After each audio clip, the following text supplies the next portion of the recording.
മാവൊന്നും കുഴയ്ക്കാതെ നല്ല ടേസ്റ്റി ആയിട്ടുള്ള ഒരു പലഹാരമാണ് ഇന്ന് ഉണ്ടാക്കുന്നത്. അതിനായിട്ട് ഒരു പാനിലേക്ക് ആദ്യം തന്നെ 1 ടേബിൾ സ്പൂൺ ബട്ടർ ഒഴിച്ചു കൊടുത്തിട്ടുണ്ട്. ഇതിലേക്ക് 1 ടീസ്പൂൺ എണ്ണ കൂടെ ചേർക്കാം. ഇനി ഇതിലേക്ക് 1 ടേബിൾ സ്പൂൺ വെളുത്തുള്ളി ചതച്ചത് ചേർത്ത് കൊടുത്തിട്ടുണ്ട്.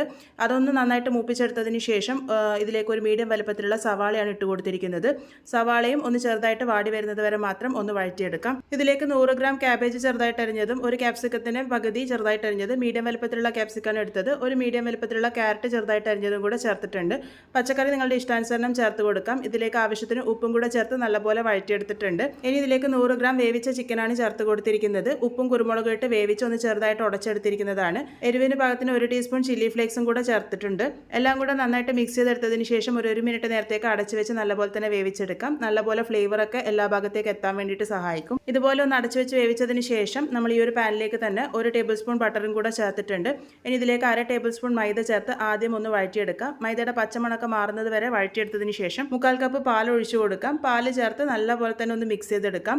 പാല് കുറച്ചായി ചേർത്ത് ഞാനിവിടെ മിക്സ് ചെയ്തെടുത്തിട്ടുണ്ട്. ഇതിലേക്ക് 1/2 ടീസ്പൂൺ പിസ്സ സീസണിങ് കൂടെ ചേർത്ത് കൊടുക്കാം. കയ്യിലുണ്ടെങ്കിൽ മാത്രം ചേർത്ത് കൊടുത്താൽ മതി. 1/4 കപ്പ് പാലാണ് ഞാൻ ഇതിലേക്ക് ഒഴിച്ചു കൊടുത്തിരിക്കുന്നത്. ഇതുപോലെ നന്നായിട്ട് യോജിച്ച് വന്നതിന് ശേഷം ഏറ്റവും അവസാനമായിട്ട് 1/4 കപ്പ് ചീസും കൂടെ ചേർത്ത് കൊടുക്കുന്നുണ്ട്. ചീസും പിസ്സ സീസണിങ്ങും നിങ്ങളുടെ കയ്യിലുണ്ടെങ്കിൽ മാത്രം ചേർത്താൽ മതി. അല്ലെങ്കിലും രുചിയിലൊന്നും കുഴപ്പമൊന്നും വരില്ല. ചീസ് ചേർക്കുമ്പോൾ കുട്ടികൾക്ക് ഒന്നും കൂടി ഇഷ്ടമാവും. ഫില്ലിംഗ് ഇവിടെ റെഡി ആയിട്ടുണ്ട്. ഇനി ഇതിലേക്ക് ആവശ്യമായിട്ടുള്ളത് 3 മുട്ടയാണ്. അത് പൊട്ടിച്ചൊരു ബൗളിലേക്ക് ഇട്ടിട്ടുണ്ട്. അതിലേക്ക് 1/2 കപ്പ് പാലും കൂടെ ചേർത്ത് കൊടുക്കാം. ഇതിലേക്ക് 1/2 ടീസ്പൂണിൻ്റെ അടുത്ത് ഉപ്പും 1/2 ടീസ്പൂൺ ചില്ലി ഫ്ലേക്സും ചേർത്ത് നല്ലപോലെ തന്നെ മിക്സ് ചെയ്തെടുത്തിട്ടുണ്ട്. പിന്നെ ഇതിലേക്ക് ആവശ്യമായിട്ടുള്ളത് ബ്രെഡ് സ്ലൈസസ് ആണ്. ഞാനിവിടെ ബ്രെഡിൻ്റെ അരികുകൾ ഇതുപോലെ കട്ട് ചെയ്തിട്ടാണ് എടുത്തിരിക്കുന്നത്.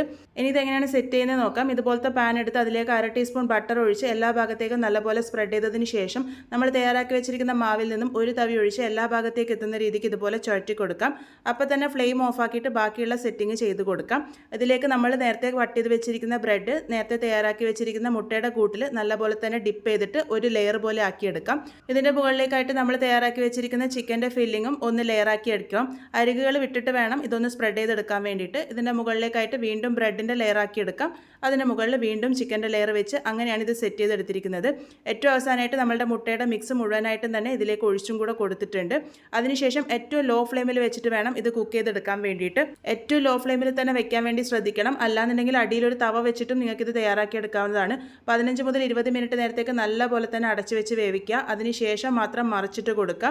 മറിച്ചിട്ട് കൊടുത്തതിന് ശേഷം ഒരു 10 മിനിറ്റ് നേരം കൂടെ നല്ലപോലെ തന്നെ വേവിച്ചെടുത്തിട്ടുണ്ട്. ആ ഒരു സമയമാകുമ്പോഴേക്കും ഇത് പാകത്തിന് റെഡിയായി കിട്ടിക്കോളും.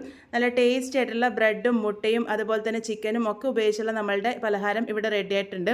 ഇതുപോലത്തെ ഒരു പീസ് കഴിച്ചാൽ തന്നെ നമ്മളുടെ വയറ് നല്ലപോലെ തന്നെ നിറയും. ബ്രേക്ക്ഫാസ്റ്റ് ആയിട്ടും ഡിന്നറായിട്ടും ഒക്കെ ട്രൈ ചെയ്ത് നോക്കാൻ വേണ്ടി പറ്റുന്നതാണ്. ട്രൈ ചെയ്ത് ഫീഡ്ബാക്സ് ഒക്കെ പറയണേ.